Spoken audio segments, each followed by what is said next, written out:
Hello everyone, welcome to chapter 12 or 27 of The Last Thoughts of a Busy Mind. Yes, we are in the home stretch, only 4 chapters remaining, including this one. This is a first in many areas for those of you old listeners of The Last Thoughts of a Busy Mind. First of all, I'm recording it at a time that is actually last night coming into today rather than today because it's 1 a.m. and the reason I'm doing it now is because I have a very busy day today, tomorrow, you know what I mean, on Friday. And so it's getting a little bit hectic, good hectic. I will talk about that in a little bit. And it is actually another first. I'm not alone in my room. And next to me is one of my oldest friends, old in the sense that we've known each other for a long time. Not that he's older than me, he's actually younger than me by a couple of months. We've known each other for 14 years. His name is Kiarash. Kiarash, say hello. Hi everyone. Well, I'm sorry if this voice is bothering your ears because I'm talking from the side of Sorry. this shotgun mic, yeah? Yeah. And I myself got a little bit of, I got a little bit confused with tomorrow and today and Friday. Yeah. Well, officially it's today. Today is today. I mean, I don't know what you're talking about. This is Friday, so Yeah. I hope you enjoy this episode without any further headaches. Thank you. Thank you. And well, yeah, I know I'm a little bit confused myself. I haven't had a lot of sleep. The drink today is the last remnants of a 1.5 liter bottle of Sprite. It was supposed to be finished today. It's actually here since morning, but we bought a 1.5 liter bottle of Coke Zero and drank from that instead. So yeah, we have a little bit. That is our drink for today. And as we are talking, Kiarash has done his assignment. We did legal bullshit, he says, and it was actually kind of fun. He sort of devised a fake case, and for his student, there is a moot court, if I'm correct, and if you want to know what a moot court is, Google it. And as I'm talking to you, my laptop is exporting a video that we spent the last 6 hours? Less, 5. Actually, with the amount of work with it, it's more 3 hours. But, we fucked around a lot. And it's 3 hours of work that is exporting now, and it's actually very much done. Anyways, today's chapter I'm going to call Imposter because of the imposter syndrome, but I didn't want to call it the imposter syndrome. For those of you who don't know what is an imposter syndrome, Google it. So, no, it's actually when you feel like you don't deserve or you didn't earn the praise you're getting, and it might be false.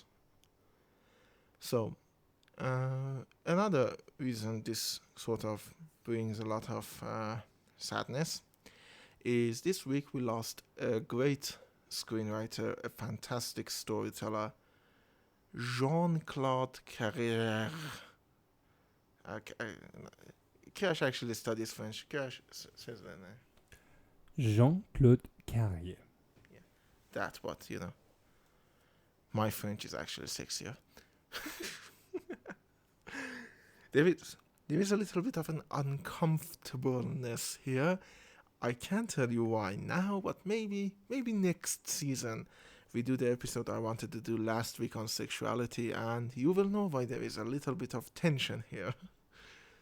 The tension is I'm stuck in a close-minded world that really hates my guts. No, it's actually not that bad. But it makes people uncomfortable. We'll get to that when we do. So, anyways, as I was saying, we lost Jean-Claude Carrière, and he was the guy that wrote a lot of Louis Buñuel's stuff. Louis, the Spanish guy, the friend of Salvador Dali, and he actually wrote the movie adaptation for uh, Die Blechtrommel de Tindram from Günter Grass, and he wrote a lot of other stuff that I actually kind of like. He wrote Swan in Love, a Jeremy Irons movie that is about the first book of Marcel Proust's In Search of Lost Time, which is another can of worms I'm not going to open, and a movie called Chinese Box, which is actually one of the interesting movies in Jeremy Irons' filmography. And the reason that made me sad, aside from losing a great screenwriter in a profession that already has lost so many greats, and not a lot remain, actually. Um, Not only we lost a great screenwriter, he was a fucking genius. I mean, he was really good. The man created adaptations and worked with Louis Buñuel and worked with Milos Forman, all of these heavily stylized guys, and yet at the end of the day, you could see and you could sense a Jean-Claude Carrière story. That's genius, in my opinion. It's the same genius that Sergio Leone had in directing and in story writing, actually, or Bernardo Bertolucci had in actually, again, both directing and storytelling. And the thing is that I should give a bit of context to what I'm about to say. Today, Friday, as I said, I am getting pretty busy. And the reason is the guy I paid to build my set is coming to build my set. A couple of days after that, we start shooting on the damned movie finally. The movie that I spent a lot of money, first of all, a lot more than I anticipated, and a lot more than I've ever done for any of my movies. A lot of time, a lot of headaches, a lot of arguments, a lot of everything to devise, and I'm getting the imposter syndrome with Jean-Claude Carrière. It only gotten worse. What if I spent all of this money, all of this time, all of this headache, and at the end of the day, all I have to show for it is a mediocre movie? What if I'm not good at what I think I am?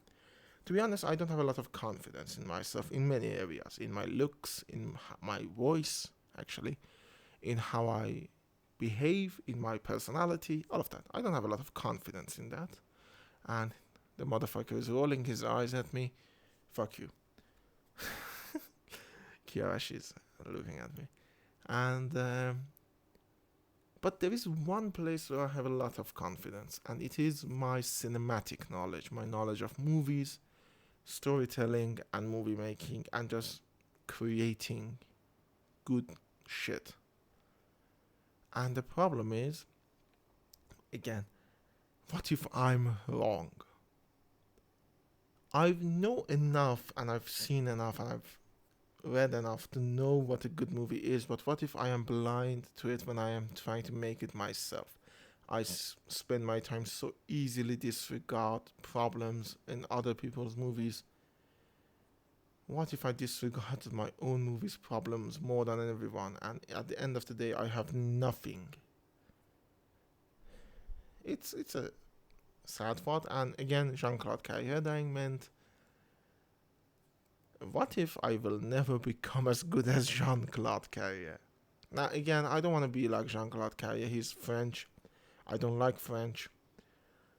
And he works in a completely different area of storytelling than I do. But, well, in my area of storytelling is Sergio Leone, it's Aaron Sorkin, it's David Mamet. What if I never become as good as them? Because I'm an imposter. Because I don't know anything, and yet I act like I do, and I get the praise for it. I get the praise of my friends for knowing all of this shit, when in reality I shouldn't. Yeah, these thoughts really do plague me. And I'm going to take a sip out of my Sprite because for some reason my throat is hurting.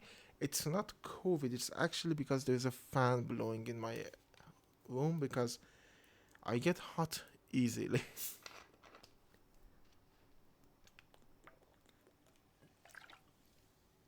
Ah, warm Sprite. I should put these in the fridge, man. I mean, but the fridge is so far away from my room. Oh, somebody did something and sent a notification to my phone. That is the knocking sound, and yes, it's my cinematographer. I will listen to what he had to say later. Again, it's basically early in the night for a lot of art crowd, so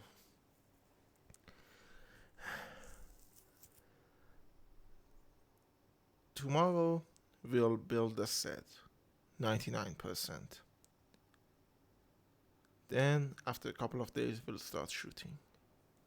I'm ready. I know what I want to a T. I know what I want. I have storyboards more than I ever had for any of my other movies. But there's a nagging feeling that I'm unprepared. Now, I have a history actually with my third movie, I think. The day before I started shooting, I had a panic attack. A big one. But it was because I wasn't ready. My actors didn't know their lines. My production was shaky at best. This time, it's none of that. I'm working with a professional actor instead of unprofessional ones. I'm working with a professional set designer. I'm working with a cinematographer that understands what I want. I have a color correction guy that is giving me advice. I have a lot of people, but at the same time, I'm doing a lot of stuff myself. I don't have an assistant, so I have to do all of this stuff myself. And there is a nagging feeling of you're missing something, and I'm sure I am. I'm sure the day I walk into the set, I realize, oops, I needed that. But yeah, let's hope that day never comes. But yeah, things are hectic. Not only in a physical sense, but in a mental sense. My brain is a jumbled mess of emotions and frustrations and obsessions, and at the end of the day, my movie is it's just another obsession, I think. Anyways, enough saddening and okay, I want to call this segment looking into Kiarash's phone and seeing what he's doing. He is is that fucking LinkedIn? Fuck you. Fuck you, it's LinkedIn. You're fucking searching your LinkedIn? Fuck off. Well, I actually do have a LinkedIn myself, but I don't check it all the time because I have 30 connections on there. 30? I have 457, so Yes. I think that's the reason I check it constantly. Yeah. I have 30, including you. And actually, I think like, After tonight, you're gonna have 29. fuck off, asshole. Actually, with 5 minutes left and me basically saying what bothers me, and by next week, I will probably do Imposter Part 2 and just talk about how it went through the shoot. I'm still going to do a video diary of behind the scenes and put it on my YouTube channel, but aside from that, I want to tell a brief story about me and my friend Kiarash. It was the times ago. Kiarash had a girlfriend back then by the name of fuck, the one that whose house was near us, Doreen. And I was obsessing over this girl. We're going to call M because we want to keep it a secret, and I want to do an episode on it later. So I have 5 minutes, so there is enough time. Me, Kiarash, and a friend of ours named Parsa, and another friend of ours called Javad used to go to a gym. It was more than a gym. It was gym. It was men's club. Yeah. Gym, pool, everything. Yeah, gym, pool. I don't know, blowjobs. I don't know. And Didn't get any. yeah, we didn't actually. That was the sad part. And there was this jacuzzi, and we would sit in there and just talk.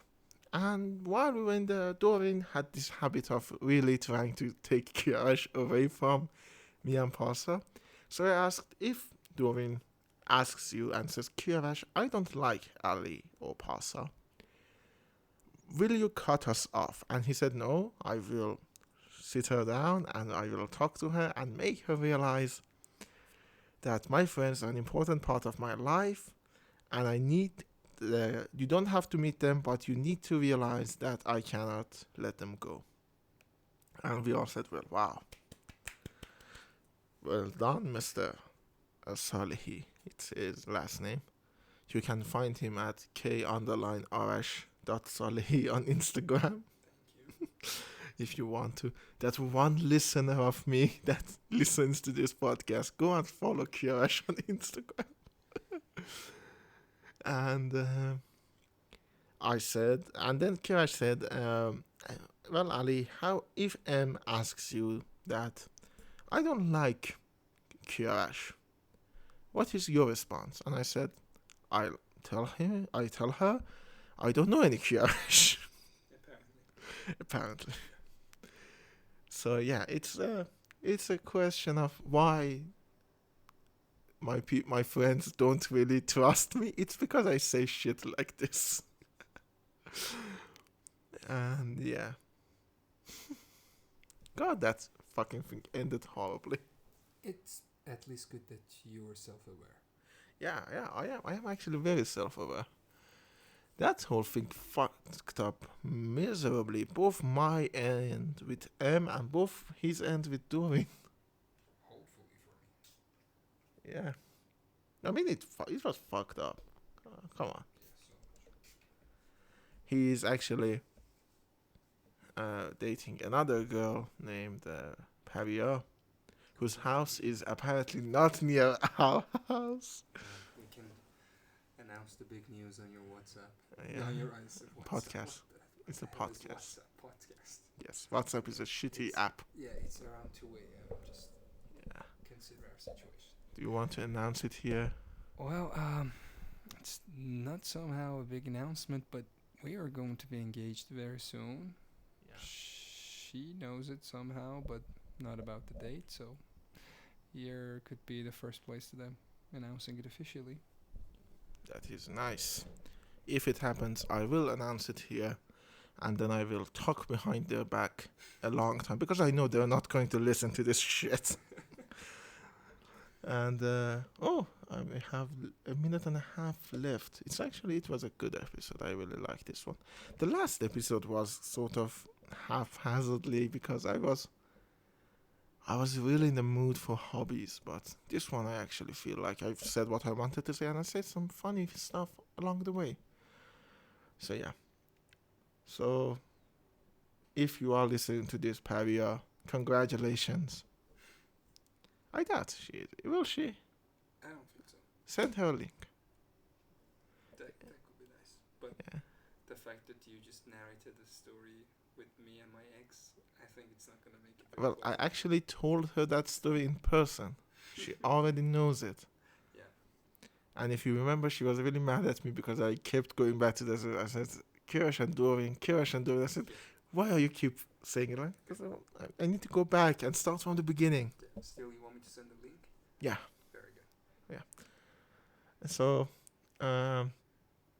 it's 30 seconds left. So, if you want, you can send me a message on Anchor. I will display that message at the beginning of the next episode, like I did with Mason's message a couple of episodes ago. Yeah, someone sent me a message on Anchor. Yeah, it was really fun. And if you are listening to this on YouTube, don't forget to like, comment, and subscribe. I hate that. and I hope to see you next week.